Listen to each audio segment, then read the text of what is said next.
साँच्ची नै मनदेखि नै बोलिरहेको छु।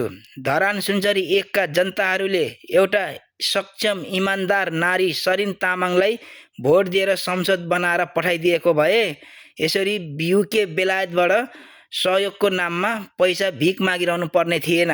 किनकि सरिन तामाङ संसद बनेर गइदिएको भए धरान सुनचरी 1 को विकास सरिन तामाङज्यूले सरकारको ढिकुटीबाट पैसा निकालेर विकास गरिदिन्थ्यो। हालत हेर न, हर्क साम्पाङलाई जिताएर पठाउनु भयो। हर्क साम्पाङ एउटा मन्त्रीले बोलाएको बैठकमा नजाने, कहाँसम्मको घमण्ड। अनि एउटा मन्त्रीले बोलाएको बैठकमा नगएपछि त्यहाँ सरसल्लाह गर्नु पर्यो होला, कहाँ के समस्या होला, समस्या बताउनु पर्यो होला। अनि बल्ल प्रधानमन्त्रीले पनि बुझेर जानेर चाहिँ त्यसको लागि, त्यो प्रदेशको लागि अथवा त्यो ठाउँको लागि बजेट छुट्याइदिन्छ त।